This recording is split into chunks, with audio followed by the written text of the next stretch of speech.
여러분 안녕하십니까? 오늘도 헌법재판소가 윤 대통령 탄핵 심판 선고일을 발표하지 않으면서 이번 주 선고가 사실상 어려워진 분위기입니다. 역대 대통령 탄핵 심판 사상 최장 심리가 이어지면서 시민들의 피로감은 물론 탄핵 찬반을 둘러싼 갈등도 고조되고 있습니다. 김성국 기자입니다. 매일 탄핵 촉구 집회와 밤샘 농성이 이어지고 있는 대전 은하수 내거리. 체감 온도가 4도 안팎까지 떨어지는 꽃샘 추위에도 시민들은 윤석열 파면 현수막을 들고 거리에 섰습니다. 바쁘게 걸음을 옮기는 행인들도 탄핵 인용을 바라며 서명까지 해보지만 계속되는 선고 지연에 몸도 마음도 지쳐갑니다. 저녁에 잠도 잘 못 자고요. 텔레비에 뉴스가 보기 싫어. 시간은 자꾸 끌고 그러니까 빨리 탄핵 좀 됐으면 좋겠어요. 지난해 12월 3일 비상계엄 선포 직후부터 손님 발길이 뚝 끊긴 전통시장. 내란 이후 100일이 넘도록 탄핵 심판 선고가 이뤄지지 않자 상인들은 자포자기 상태입니다. 지금 점심시간인데 옛날 같으면은 이 사람들이 많이 돌아다니고 제가 굉장히 바쁜 시간인데 지금 손님이 없잖아요. 매출이 반토막 나 직원을 모두 내보내야 했던 한 옷가게 주인은 하루빨리 선고해 더 이상의 파국을 멈춰달라고 호소합니다. 민생은 안 생기고 서로 단팥 싸움을 하니까 최고 어렵고 우리 서민들은 어떻게 됐든 서민을 살리는 정책을 좀 펴줬으면. 탄핵 심판 선고일 발표가 계속 늦춰지면서 더 이상 미뤄지면 안 된다는 우려도 나옵니다. 민주주의적 제도들이 회복불능한 상황으로 치닫게 만드는 것이 아니라 조속한 선고 시일을 결정하고 우리 시민들에게 희망을 갖고 일상으로 복귀할 수 있는 이런 자리가 빨리 만들어졌으면 좋겠습니다. 대전의 한 대학에서는 탄핵 반대 시국선언이 진행되고 탄핵을 촉구하는 저녁 집회와 밤샘 농성도 이어지는 등 탄핵을 둘러싼 찬반 갈등도 고조되고 있습니다. 국민적 관심이 탄핵 심판 선고일에 쏠린 가운데 선고는 다음 주로 넘어갈 가능성이 커지고 있습니다. MBC 뉴스 김성국입니다. 아산시장 재선거 등 4.2 재보궐선거의 공식 선거운동이 내일부터 시작됩니다. 후보들은 내일부터 선거 전날인 다음 달 1일까지 명함과 현수막 등을 활용해 선거운동을 할 수 있고 후보 등이 지정한 사람은 연설과 대담도 할 수 있습니다. 지역에서는 아산시장 후보 4명을 비롯해 대전시 의원 유성구 제2선거구와 충남도 의원 당진시 제2선거구에서 각각 3명씩 모두 10명이 출사표를 던졌습니다.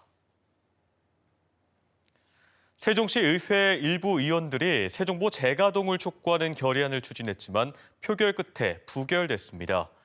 세종시 의회는 임시회 본회의에서 국민의힘 최원석 의원이 대표 발의한 탄력적인 세종보 운영 촉구 결의안에 대해 표결을 진행한 결과 참석 의원 과반수인 10명 이상의 찬성표가 나오지 않아 부결됐습니다. 앞서 시의회는 지난해 10월 세종보 재가동 전면 철회를 촉구하는 결의안을 채택했으며 재가동에 반대하며 천막 농성을 이어왔던 환경단체 등도 결의안 부결을 촉구했습니다. 정부가 정한 의대생 복귀 시한이 당장 다음 주로 다가오면서 각 대학들도 최후 대응에 나섰습니다. 복귀를 하지 않는 학생들은 예외 없이 재적 처리하겠다는 방침이지만 휴학 중인 의대생들이 돌아올지는 여전히 불확실한 상황입니다. 윤소영 기자입니다. 새 학기가 시작된 지 2주가 지났지만 의대 캠퍼스 앞은 여전히 한산합니다. 충남대 의대 정원 610명 중 400명 넘는 학생은 여전히 휴학 상태입니다. 휴학 연장이 불가능한 학칙에 따라 100여 명이 복학을 신청했지만 수강 신청은 하지 않았습니다. 현재 충남대에서 수업을 받는 의대생은 전체 정원의 1% 수준인 10명 안팎으로 전해졌습니다. 정부가 이달 안에 의대생 복귀를 조건으로 의대 정원 정책을 원점 재검토하겠다고 밝힌 가운데 대학들도 압박 수위를 높이고 있습니다. 충남대는 오는 28일까지 복학하지 않으면 2학기 연속 휴학이 불가능한 학칙에 따라 최대 재적 조치할 방침입니다. 3월 28일이 우리 대학으로서는 의대생이 복귀할 수 있는 마지막 시점이고요. 의대생이 복귀를 한다면은 대학으로서는 우수한 의사로 양성될 수 있도록 최대한의 지원을 건양대와 을지대, 순천향대, 단국대 등 나머지 4개 지역 의대도 복학 신청자는 극소수에 그치고 있습니다. 각 대학은 간담회와 서신 발송 등 막판 설득 작업을 이어가면서 이달 말까지 복귀자를 기다린 뒤 유급 또는 재정 여부를 결정할 방침입니다. 압박 수위가 높아지자 일부 대학에서는 휴학생들의 복학 문의가 잇따르고 있는 것으로 전해졌습니다. 몇몇 학생들이 이렇게 문의는 오는데 구체적으로 복귀 의사를 밝힌 건 없어서 그래도 24일 기다려봐야 될 것 같아요. 또 일부 대학이 복귀하지 않아 제적될 경우 결원을 편입학으로 채우는 방안까지 검토하면서 실제 의대생들이 돌아오게 될지 관심입니다. MBC 뉴스 윤소영입니다.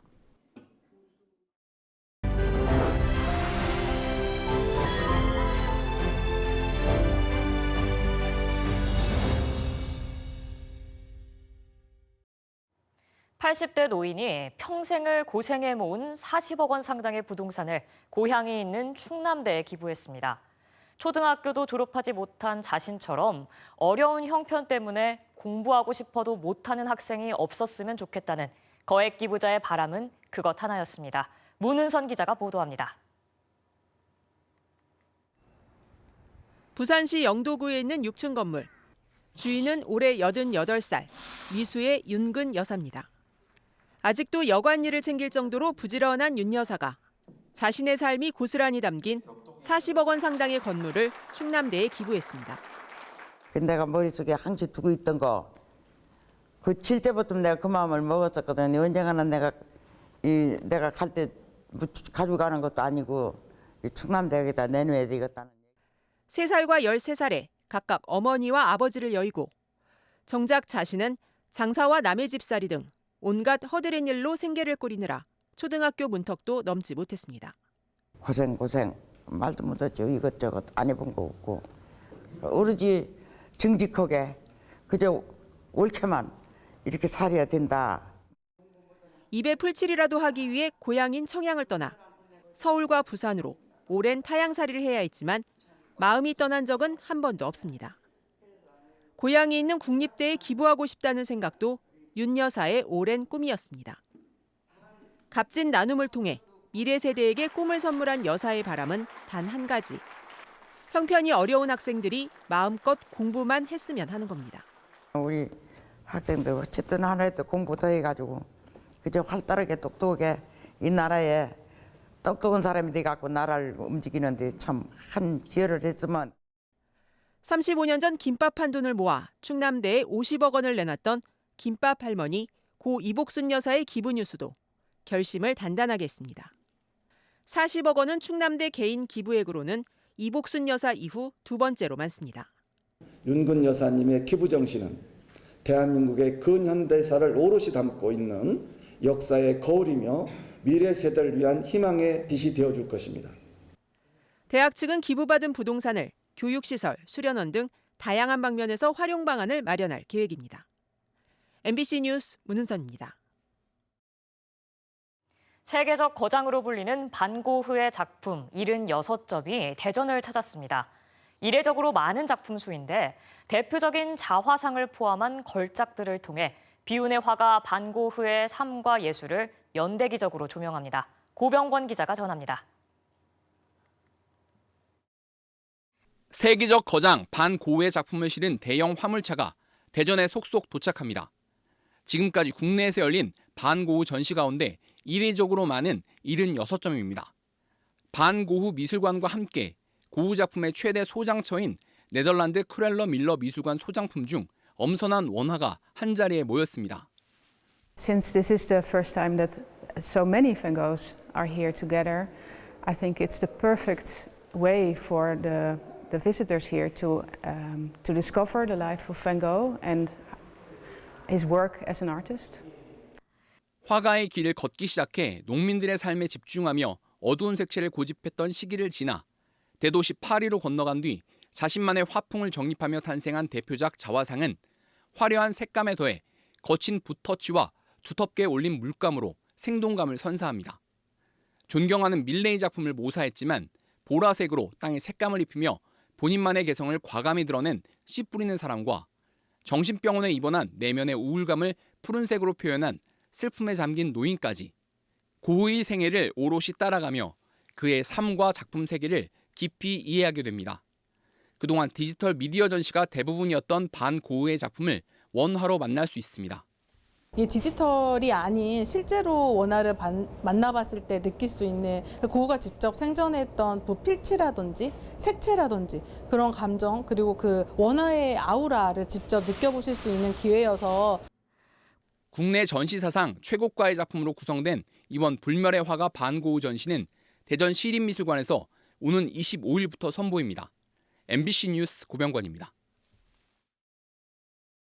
세계 대학 평가에 참여하는 해외 교수들에게 상품권 지급을 약속해 논란을 빚은 카이스트가 1년간 평가에서 제외되는 징계를 받았습니다. 영국 글로벌 대학 평가 기관인 QS는 지난해 11월 해외 교수 300여 명에게 대학 평가 설문조사에 참여하면 $100의 상품권을 제공하겠다고 메일을 보낸 사실이 드러난 카이스트에 오는 6월부터 1년 동안 평가에서 제외한다고 통보했습니다. 내부 특별조사 등을 벌인 카이스트는 자문 명목으로 시행됐지만 오해의 소지가 있었다며 당사자들에게 사과가 담긴 수정 이메일을 즉시 발송했고 상품권 역시 지급하지 않았다고 해명했습니다. 대전경찰청 산업기술안보수사대가 지난주 한국형 발사체 누리호 개발에 참여한 항공우주연구원 소속 연구원의 기술 유출 혐의와 관련해 압수수색을 벌인 것으로 확인됐습니다. 앞서 항 의원은 지난해 11월 민간 기업으로 이직한 퇴직 연구원이 내부 이메일 자료를 외부로 반출한 사실이 적발해 경찰에 수사를 의뢰했으며 경찰은 해당 연구원이 퇴직자와 자료를 주고받은 정황을 확인한 것으로 전해졌습니다. 해당 연구원들은 주고받은 자료가 국가기밀에 해당하지 않는다고 주장하는 것으로 알려졌습니다. 대전지법 형사 9단독은 술을 마시고 운전하다 주차장에서 차량 7대를 들이받고 달아난 혐의로 기소된 50대 운전자와 동승자에게 징역 1년에 집행유예 2년을 선고했습니다. 지난해 5월 대전의 한 아파트 주차장에서 사고를 내고 도주한 피고인들은 경찰이 제시한 증거에 술을 마신 사실은 인정했지만 38시간 만에 자수하면서 당시 혈중 알코올 농도를 계산하는 위드마크 공식을 적용하지 못해 검찰이 음주운전 혐의를 빼고 기소했습니다. 대전지법 형사 4단독 이재승 부장판사가 지난해 8월 자신이 아르바이트를 하다가 그만둔 세종의 한 치킨집에 침입해 닭을 직접 튀겨 술과 함께 훔친 혐의로 기소된 40대에게 징역 6개월에 집행유예 1년을 선고했습니다. 재판부는 피해액이 5만 원 상당으로 크지 않고 피해자가 처벌을 원하지 않는 점 등을 고려했다고 양형 이유를 밝혔습니다.